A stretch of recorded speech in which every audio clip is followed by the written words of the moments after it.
Hello everyone, आज है 10 सितंबर और आज इस वीडियो में हम बात करने जा रहे हैं एक छोटे से फार्मा स्टॉक के बारे में। सिनकॉम फॉर्मुलेशन नाम है उसका। 8 रुपये 85 पैसे के आसपास ये शेयर ट्रेड कर रहा है और देखा जाए तो इसने तेजी भी दिखाई है, गिरावट भी दिखाई है, दोनों ही देखने को मिले हैं पिछले कुछ सालों में। और वीडियो में हम उसके बारे में चर्चा भी करेंगे कि जिस प्राइस पे ये शेयर ट्रेड कर रहा है क्या वो प्राइस सही है कि नहीं खरीदारी के लिए। तो वीडियो को शुरू करो उससे पहले अगर आपने अभी तक चैनल को सब्सक्राइब नहीं किया है तो प्लीज़ अभी इसे सब्सक्राइब कर लीजिए, क्योंकि आगे भी बहुत सारे वीडियोस हैं जो आपको काफ़ी ज़्यादा हेल्प करेंगे। तो सिनकॉम फॉर्मुलेशन का जो शेयर है ये 8 रुपये 85 पैसे का है और एक महीने में 4% की गिरावट भी है। टूट के ये बिखरा था, 8 रुपये 30 पैसे तक गया, दोबारा रफ्तार दिखा दी। और इवन अगर हम पिछले एक साल की बात करें तो हालांकि 6 रुपए का शेयर था, ऐसी रफ्तार पकड़ी थी, 19 रुपए तक गया था ये। अच्छी खासी तेजी दिखाई दी, लेकिन उसके बाद उतनी ही भयंकर गिरावट भी आई, 9 रुपए तक चला गया था ये। फिर रफ्तार आई, फिर गिरावट आई, फिर तेजी आई। और अगर आप चैनल को रेगुलर फॉलो करते हो ना तो इसको लेकर मैंने एक चीज कही थी कि जब भी ये शेयर आपको 7 रुपए 8 रुपए के आसपास मिलेगा खरीदारी के मौके बन सकते हैं। 6 रुपए 5 रुपए तो भैया गोल्डन चांस होगा बाइंग का, ये मैंने पहले भी कह चुका हूं मैं। क्योंकि ये कंपनी जो है ना वो प्रॉफिट में है, ठीक है, लॉस में नहीं है। हालांकि फार्मा की छोटी सी कंपनी जरूर है। इसमें अगर आप देखोगे तो जो बहुत बड़ी तेजी थी वो कोविड के वक्त ही बनी थी। हम अगर देखने की कोशिश करें तो 1 रुपए से भी कम कीमत का ये शेयर था कोविड के वक्त, 60 पैसे के ऊपर ट्रेड करा था। तब से मेरी बाइंग की रिकमेंडेशन थी। अगर आप चैनल को रेगुलर फॉलो करते हो तो आप चेक भी कर सकते हो कि मेरी बाइंग की रिकमेंडेशन काफी लंबे समय से थी यहाँ पर। लेकिन जैसे ही ये शेयर आपको 10 रुपए से ऊपर क्रॉस होता हुआ नजर आया, मैंने कहा था कि 10 रुपए के ऊपर तो मैं नहीं खरीदूंगा, लेकिन जब तक ये मुझे 7 रुपए से नीचे या उसके आसपास की रेंज में देखने को मिलेगा खरीदारी के मौके बन सकते हैं। और तेजी काफी बड़ी आई भी थी, उतनी बड़ी गिरावट भी आई है। यहां पर अगर सिनकॉम के बारे में हम देखने की कोशिश करें तो छोटी सी कंपनी है, 800 करोड़ का इसका मार्केट कैप है, 800 करोड़ का माइक्रो कैप शेयर है। और अभी तो वॉल्यूम भी बहुत कम है, मुश्किल से इसके वॉल्यूम 14 से 15 लाख है, मुश्किल से। तो काफी कम वॉल्यूम यहां पर हमें देखने को मिल रहे हैं। और सिनकॉम फॉर्मुलेशन की अगर हम बात करने भी जाए तो यहां पर कंपनी जो है इनके प्रॉफिट में धीरे धीरे गिरावट देखने को मिली है। और ये एक्सपेक्टेड था और ये मैंने कहा भी था, क्योंकि देखो इनके प्रॉफिट में एक झटके में हमें तेजी देखने को मिली थी कोविड वाले, जब इंडिया में कोविड था। और जाहिर सी बात है जो मेडिकल इक्विपमेंट बनाती है, छोटी छोटी चीजें बनाती है, उसकी डिमांड ज्यादा थी। और जाहिर सी बात है डिमांड ज्यादा थी, बिकेगी ज्यादा, तो कहीं ना कहीं प्रॉफिट ज्यादा थे, रेवेन्यू ज्यादा थे। लेकिन अब धीरे धीरे वो डिमांड में कमी देखने को मिली है और जाहिर सी बात है उसका इम्पैक्ट देखने को मिलेगा इनके प्रॉफिट और रेवेन्यू दोनों पर ही। कंपनी ने जून क्वार्टर में 51 करोड़ का रेवेन्यू कमाया था और जो इनका प्रॉफिट था ये 3 करोड़ 85 लाख के आसपास का था, जबकि पिछले साल 5.5 करोड़ का प्रॉफिट था। पिछले क्वार्टर में 4.25 करोड़ का प्रॉफिट था। तो प्रॉफिट इनका कम हुआ है पिछले साल के मुकाबले भी और पिछले क्वार्टर के मुकाबले भी।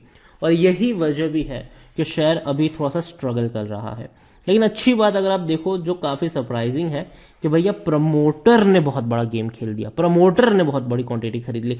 46% की आसपास की होल्डिंग अब 50.57% के आसपास है। तो प्रमोटर ने काफी बड़ी खरीदारी करी, जो कहीं ना कहीं एक बेहतर मूव माना जाता है बाजार में।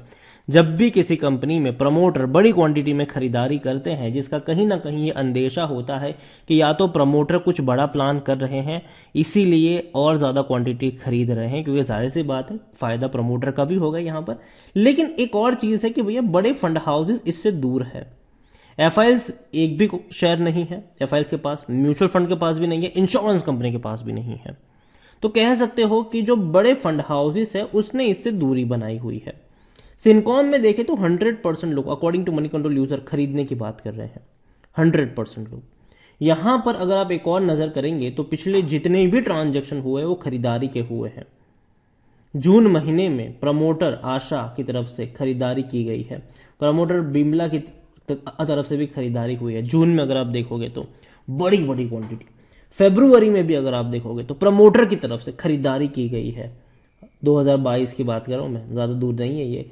तो इसी साल प्रमोटर ने काफी बार खरीदारी करी है। इससे पहले प्रमोटर की खरीदारी 2021 में देखने को मिली थी, वो भी एक ही बार ट्रांजेक्शन था ये, वो भी इतना बड़ा नहीं था। इससे पहले 2020 में थी।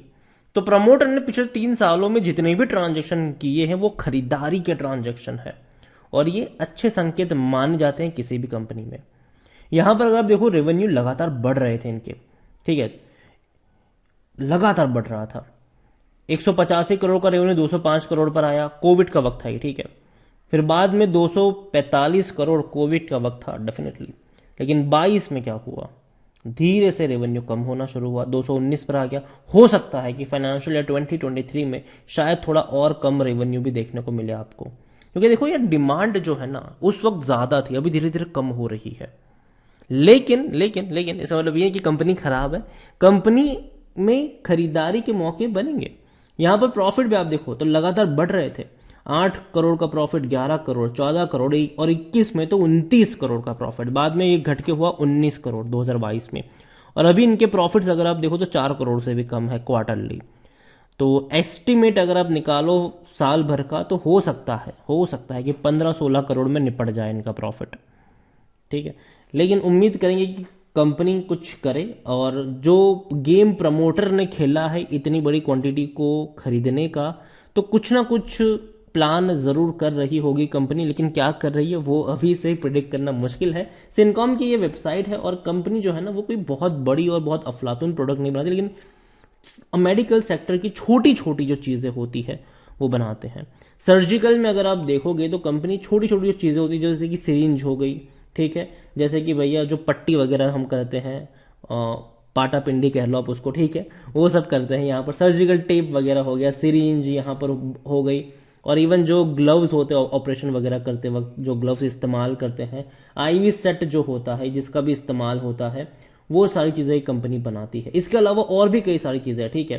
पैकेजिंग मटेरियल की अगर हम बात करने जाए तो कार्टन जो होते हैं ना, दवाइयों के कार्टन होते हैं, एल्यूमिनियम फॉयल का इस्तेमाल किया जाता है। इसके अलावा जो ट्यूब वगैरह जो होती है जिसका इस्तेमाल होता है, पेट बोतल, जैसे कि हम सब जानते हैं कि कोई भी सिरप वगैरह होती है तो कहीं ना उसको भरने के लिए पैकेजिंग बोतल चाहिए होती है, कांच की बोतल वगैरह होती है। प्रोडक्ट कार्टन जो होते हैं, दवाइयों अगर आप इस्तेमाल करते हैं तो हर दवाइयों को पैक करने के लिए कार्टन वगैरह होते हैं, उनके बॉक्सेस वगैरह जो होते हैं, तो ये बनाती है कंपनी। छोटी छोटी चीजें जो होती है वो एक कंपनी बनाती है।